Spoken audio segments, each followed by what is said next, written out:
Can you hear me like this? Yes.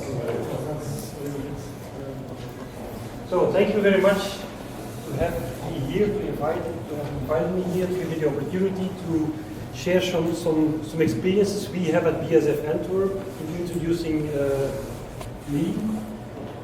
And a second thank you for letting me do this in English, because my Italian is only Vitelo Tonato and that's almost everything. Yeah. Voice, please. Voice, please. Sorry? Voice, please. You don't hear me? Yeah, okay. I will try to make it. Then I have to be very static here. Can you hear me now? Yes. Okay.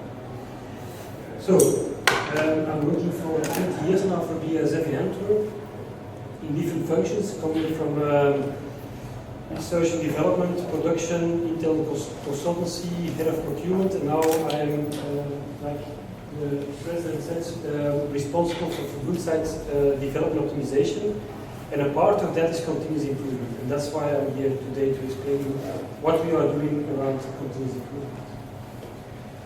Okay, this is the agenda. First, I want to talk a little bit about BASF, that you know about which company we are talking about. It's only 3 slides. Then, why we are introducing lean management and how we tried to introduce lean management, and then some results that we have till now. And then, in the 4th part of the presentation, I will try to explain you what we are now trying to do to go even further with the introduction of lean or continuous improvement. And then the last slide about what I think could be a takeaway from my presentation.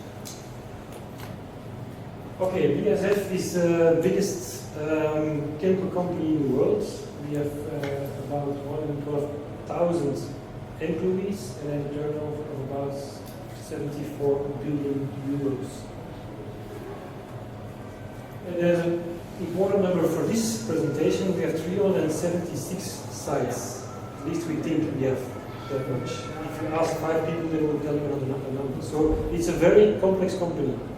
And that's one of the reasons that the BASF Group decided not to have a lean program worldwide. It's impossible. We have 376 sites in countries all over the world. So you have all those different cultures. It's impossible to have one program. So the decision was we won't lean for BASF, but you have to introduce it to your site as you think it should be.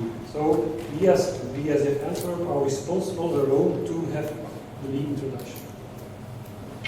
So this is a picture of the site where I'm working, BASF in Antwerp. It's the second biggest Verbund site of BASF in the world.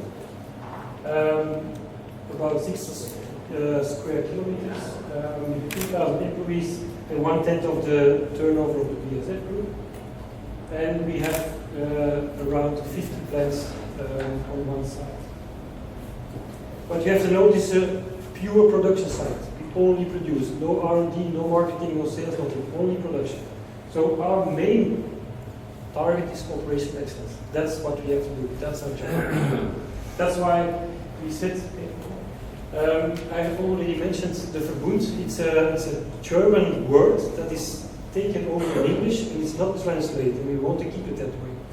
Because some people want to try to translate into integration, but it's not enough. It's more than integration, really, want to call it Verbund. Because the main aspect is, of course, production integration.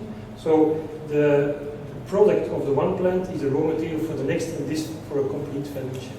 But it's not only integration in production, also in, for example, energy.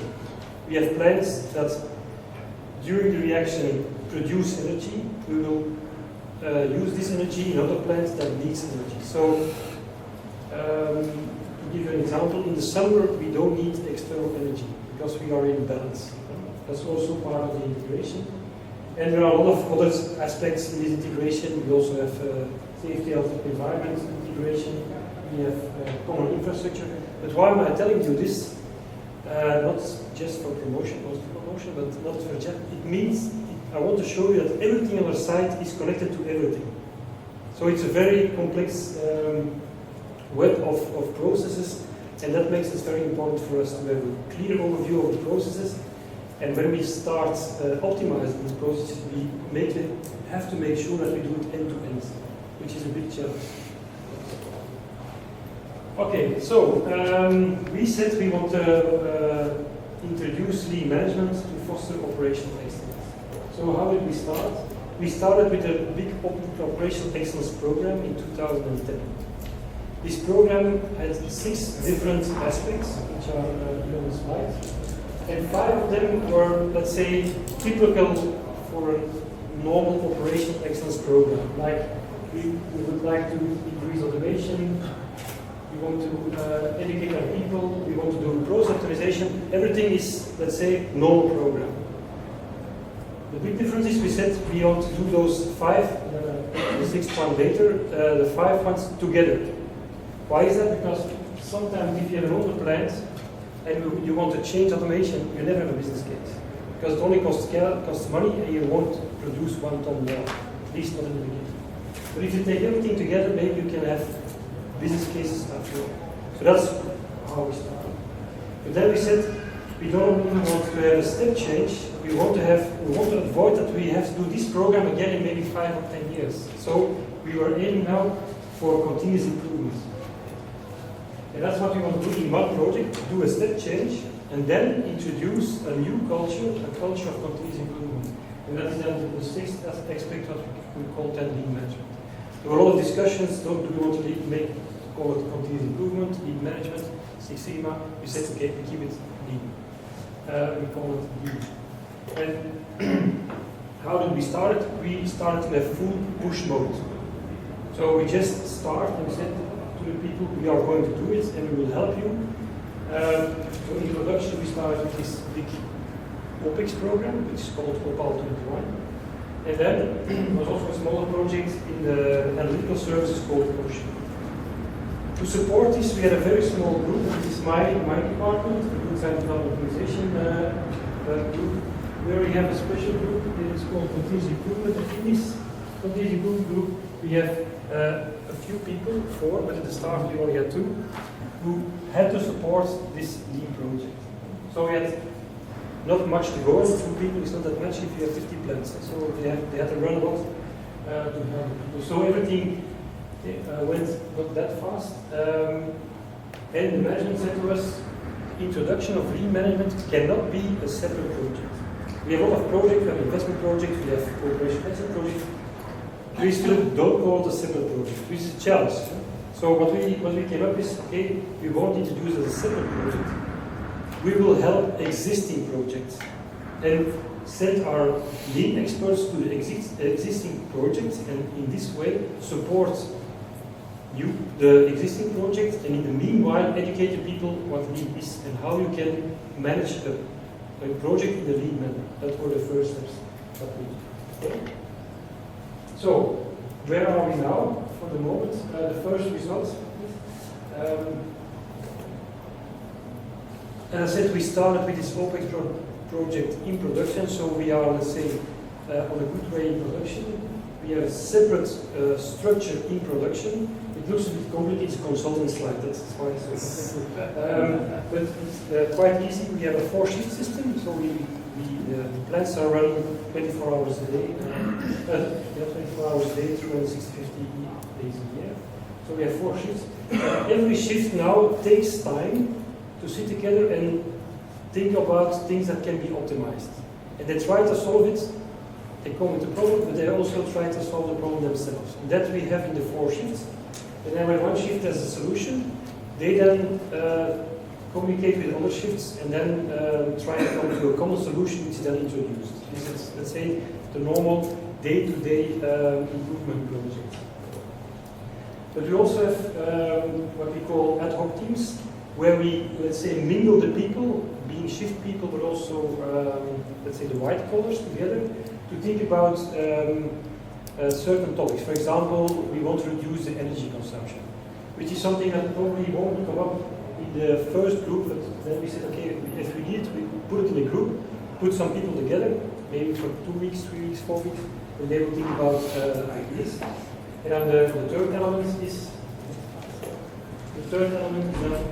that we have a support group in every plant, white collars, blue collars together, to keep the lean work going. Because we noticed, and I don't have to tell you, you are all lean experts, you can do a lean project, but if you then leave the support away, then it cools down immediately and lean is gone again. So you really have to keep support. So we had some projects with Opal 21 in production, but in the mean it wasn't the pure, let's say, push approach. But in the meanwhile, there were some other people from other departments, like the human resource department, and also from the safety department, and they became interested in the approach of lean. And they really told us, said, we also have some projects, or we also have some processes that have to be optimized. Please help us. And so they were the first steps in, let's say, in the pull position of the company. And then in the last results that we have is every year as a management team we define 8 to 10 side goals. So that they are major goals for the next year. And there, what we now do, every goal is supported by the lead team. So we don't do any side goals anymore without the support of lead.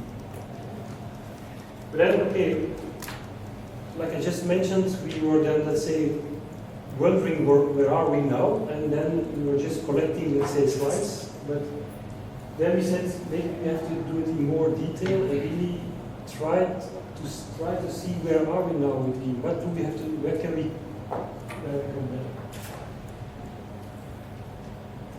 What we said in the beginning, we don't want to have an audit. We have enough audits, internal audits, external audits, everything we want, but there's no audit, and that's why we developed a tool, and we call it Lean Performance Dialogue.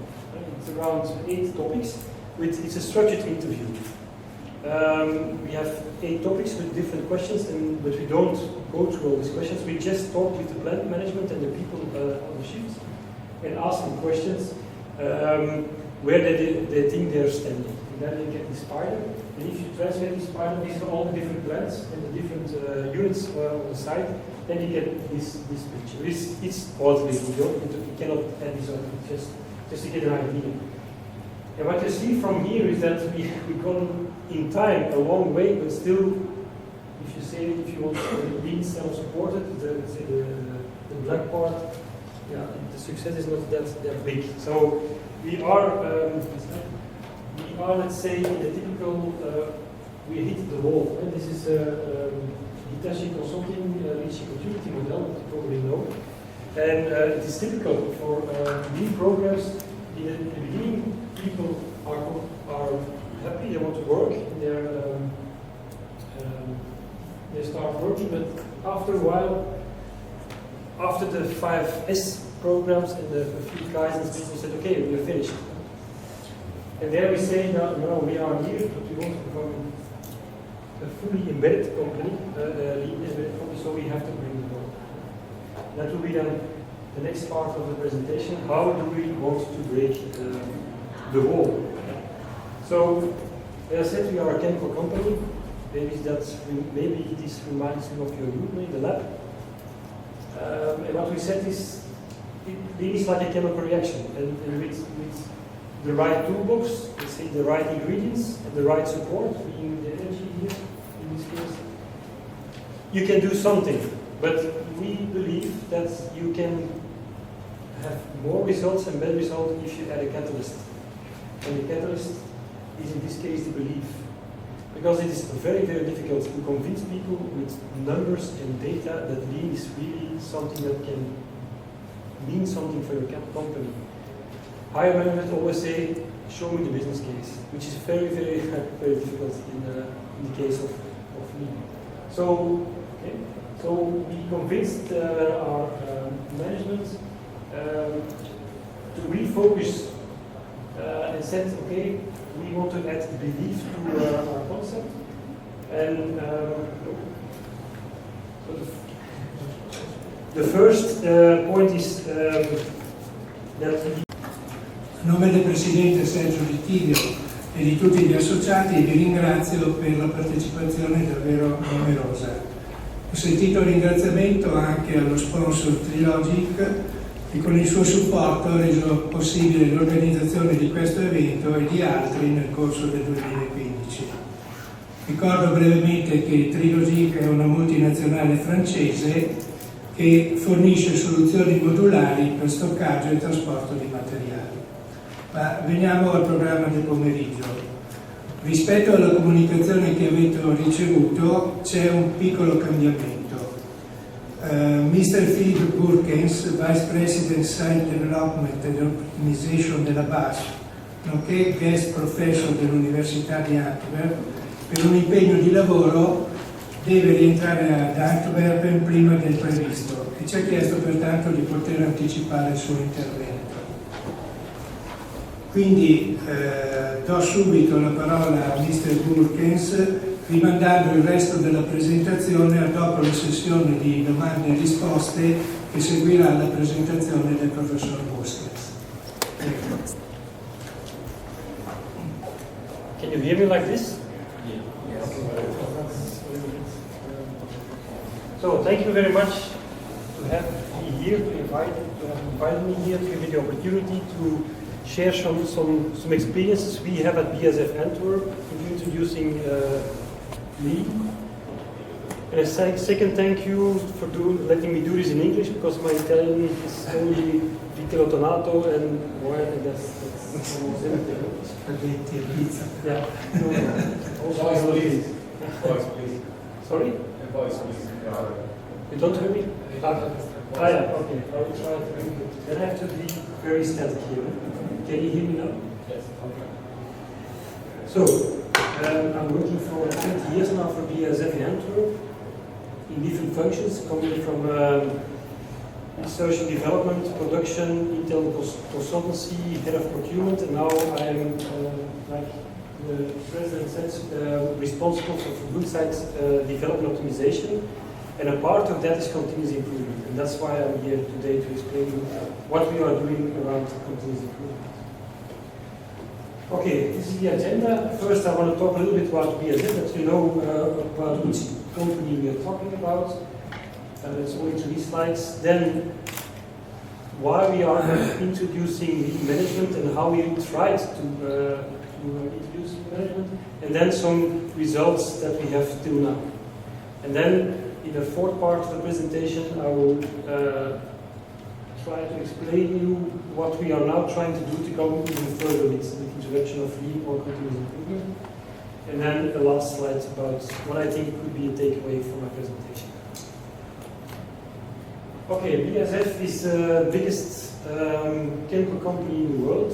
We have about 112,000 employees and a turnover of about 74 billion euros.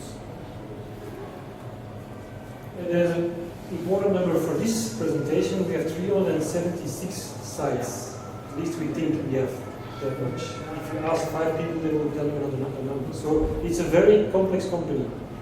And that's one of the reasons that the BASF Group decided not to have a lean program worldwide. It's impossible. We have 376 sites in countries all over the world. So you have all those different cultures. It's impossible to have one program. So the decision was we won't lean for BASF, but you have to introduce it to your site as you think it should be. So we as BASF Antwerp are responsible alone to have the lean introduction. So this is a picture of the site where I'm working in BASF in Antwerp. It's the second biggest Verbund site of BASF in the world. About 6 square kilometers, 2,000 employees, and 1/10 of the turnover of the BASF group. And we have around 50 plants on one side. But you have to know this is a pure production site. We only produce, no R&D, no marketing, no sales, nothing, only production. So our main target is operational excellence. That's what we have to do. That's our job. That's why we said. I have already mentioned the Verbund. It's a German word that is taken over in English and it's not translated. We want to keep it that way. Because some people want to try to translate it into integration, but it's not enough. It's more an integration, really, want to call it Verbund. Because the main aspect is, of course, production integration. So the product of the one plant is a raw material for the next, and this for a complete value chain.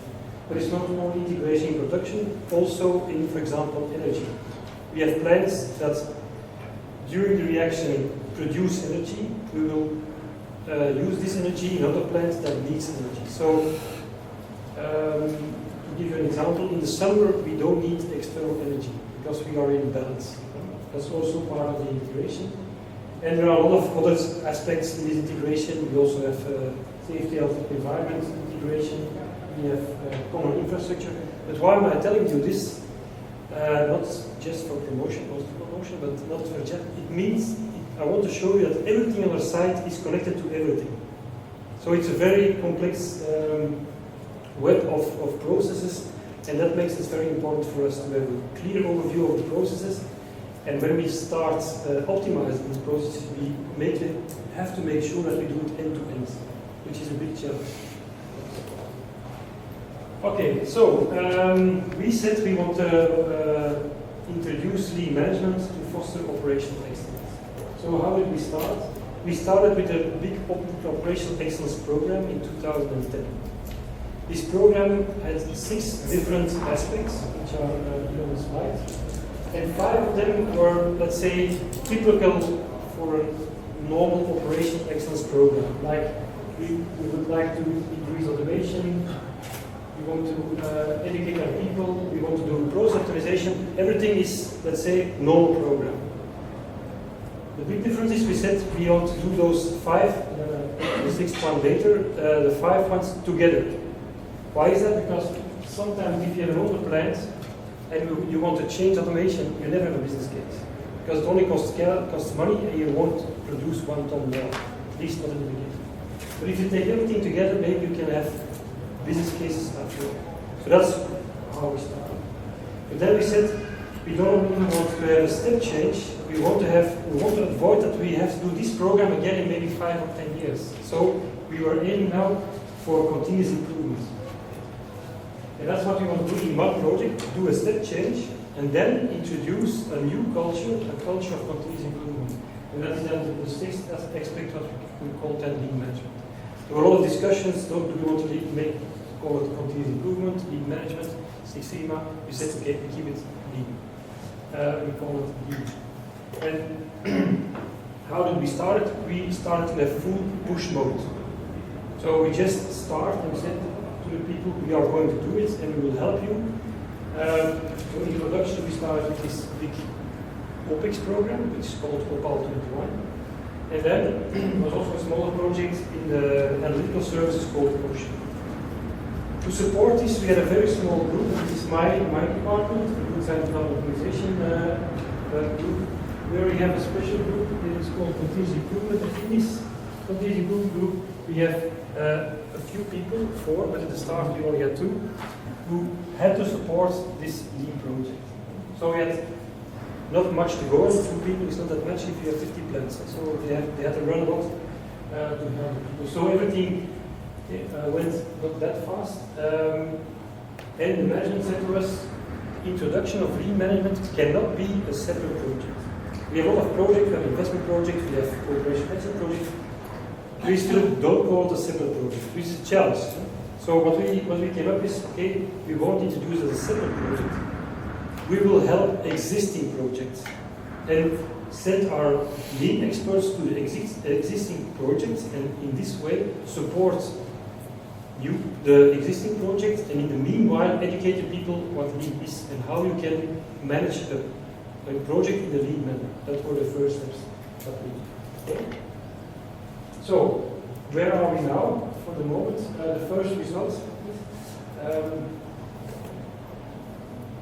As I said, we started with this OPEX project in production, so we are, let's say, on a good way in production.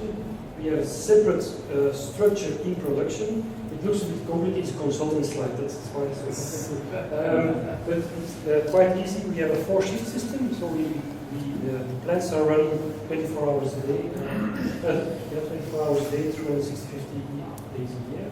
So we have 4 shifts. Every shift now takes time to sit together and think about things that can be optimized. And they try to solve it. They come with the problem, but they also try to solve the problem themselves. And that we have in the 4 shifts. And then when one shift has a solution, they then communicate with other shifts and then try to come to a common solution which is then introduced. This is, let's say, the normal day-to-day improvement project. But we also have what we call ad hoc teams, where we, let's say, mingle the people, being shift people, but also, let's say, the white collars together, to think about certain topics. For example, we want to reduce the energy consumption, which is something that probably won't come up in the first group, but then we said, okay, if we need, we put it in a group, put some people together, maybe for 2 weeks, 3 weeks, 4 weeks, and they will think about ideas. And then the third element is that we have a support group in every plant, white collars, blue collars together, to keep the lean work going. Because we noticed, I don't have to tell you, you are all lean experts, you can do a lean project, but if you then leave the support away, then it cools down immediately and lean is gone again. So you really have to keep support. So we had some projects with Opal 21 in production, but in the mean it wasn't the pure, let's say, push approach. But in the meanwhile, there were some other people from other departments, like the human resource department, and also from the safety department, that became interested in the approach of lean.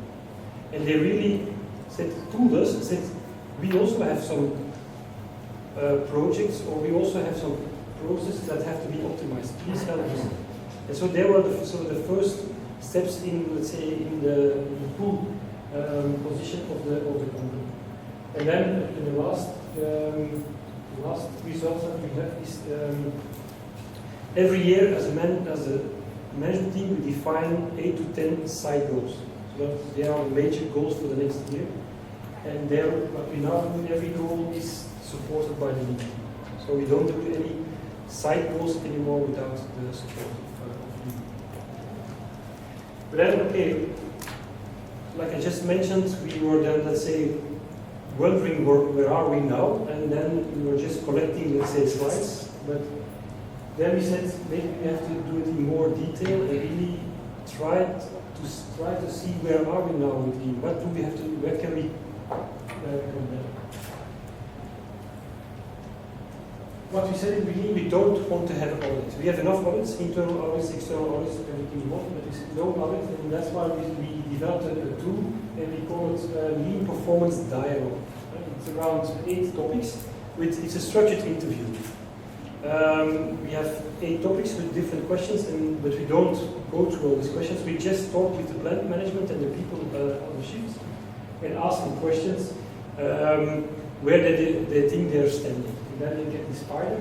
And if you translate this spider, these are all the different plants and the different units on the site, then you get this picture. It's quarterly, you cannot add this on, just to get an idea. And what you see from here is that we've gone in time a long way, but still, if you want lean self-supported, the black part, yeah, the success is not that big. So we are, let's say, in the typical, we hit the wall. Right? This is Hitachi Consulting Reach Opportunity model, that you probably know. And it is typical for lean programs. In the beginning, people are happy, they want to work, they start working, but after a while, after the 5S programs and a few guys, people said, okay, we are finished. And there we say, no, we are here, but we want to become a fully embedded company, lean embedded company, so we have to bring it on. That will be then the next part of the presentation. How do we want to break the wall? So, as I said, we are a chemical company. Maybe it is reminds you of your room in the lab. And what we said is, it is like a chemical reaction, and with the right toolbox, let's say the right ingredients and the right support, being the energy here in this case, you can do something. But we believe that you can have more results and better results if you add a catalyst. And the catalyst is in this case the belief. Because it is very, very difficult to convince people with numbers and data that lean is really something that can mean something for your company. Higher management always say, show me the business case, which is very, very, very difficult in the case of Lean. So, okay, so we convinced our management to refocus and said, okay, we want to add belief to our concept. And so the first point is that we ask our management to demonstrate belief. So we are doing this now by training all the leaders on the site. And we started with the CEO and the COO. They were trained first. And then we go to my level, and then we go down until we go to the lowest level of leadership, so that everybody is trained in Lean. Because it's not only my experience, when I talk with other companies, you see, if you forget one of the layers, they don't understand the Lean language, then you will end up losing. You really need everybody on the same page. Then we said we have to, second point, we have to reinforce the roles of Lean. In this big OPEX program, we also had the roles and responsibilities, and we said the process manager is the one who is responsible for Lean. At first, that seemed a very good idea. We have at least somebody who is responsible for Lean. But afterwards, it turned out to be not such a good idea. Everybody said, oh, it's his problem. He's doing it. So, and we saw that when people who changed jobs from process management to production management, and we were talking to them, because we knew them from us Lean leaders, they said, no, you don't have to talk to me anymore, because that's a new process management. Then we said, okay, they have made a mistake. And now we are reinforcing these roles and saying everybody has to take part in the Lean development. Okay, a second point in the belief is we have to share Lean practices. It's a very powerful tool.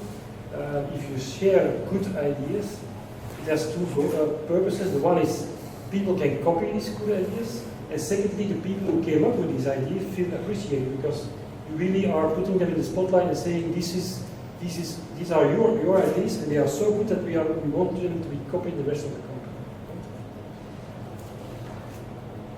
Okay, this is a difficult one. This is a table. So, I keep on talking. What we also did as an example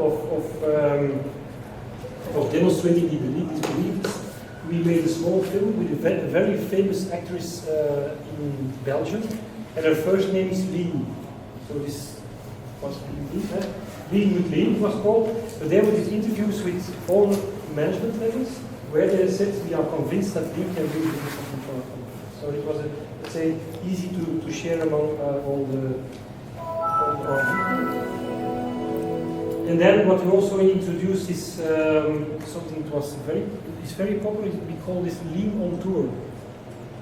So we take some examples from the shop floor or from the production people, and we invite other people. We put them in the bus and we drive to this plant. We go on that shop floor and let the people who invented, let's say who had the idea and the solution, and they will explain on the shop floor how they did it and why they did it and what the results are. And so the people are driving around, let's say, around the site and visit 3 or 4 plants. And we have 2 things there. The first thing is you can have more focus on Lean. On the other side, we saw that people don't leave their own plant. You are on one side, but before we had this Lean on Tour, they never went to a control room of another plant. That was all nice. So that's one of the ways we try to convince people to take part of the Lean journey. And now the next one I really need is slide.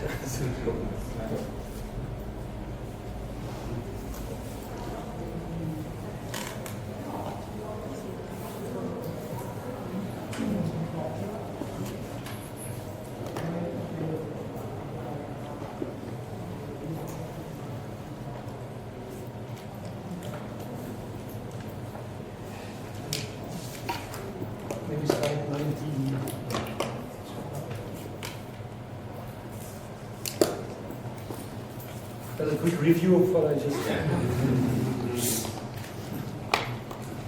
Okay, next one. Next one, that's the D part, but it's not important, this one. So this is this famous Indian cyclist.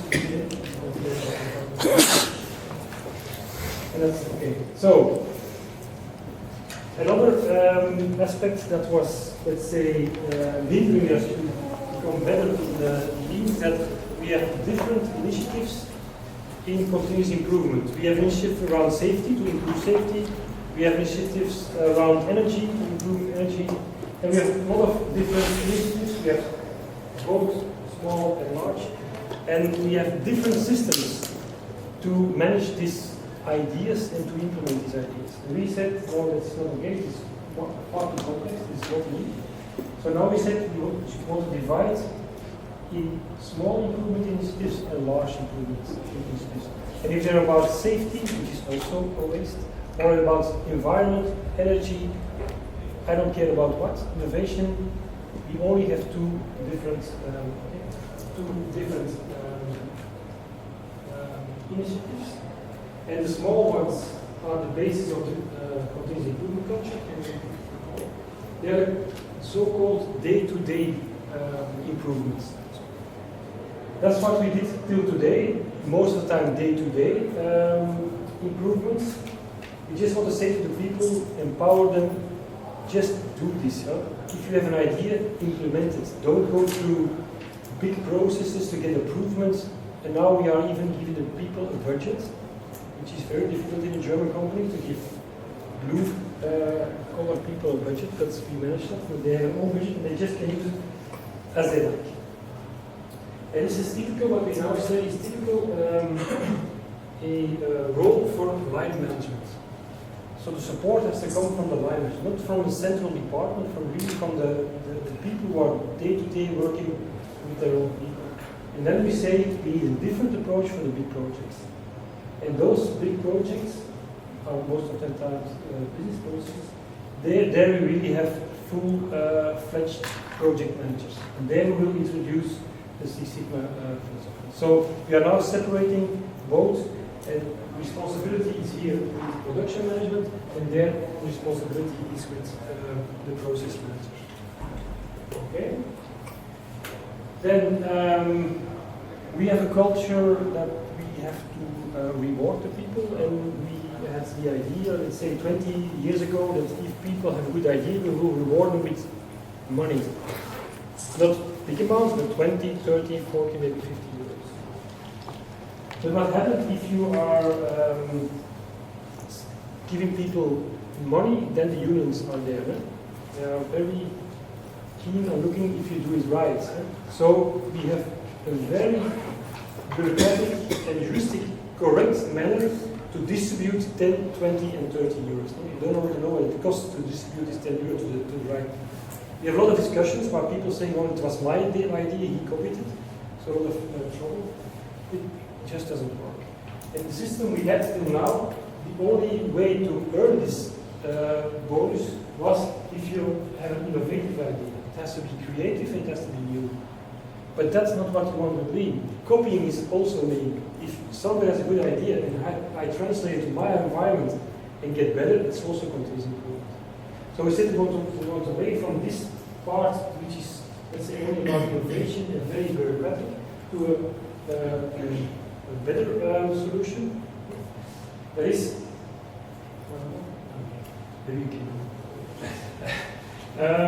we said almost small ideas. It doesn't matter if it's copied, is it new, creative or not. Is it about innovation, about energy, about safety, no matter what. Everything is okay. And we want to really encourage people to come up with these ideas. And instead of putting this in a complex system, we say this is responsibility of the line manager to say, okay, these are the best ideas in my opinion.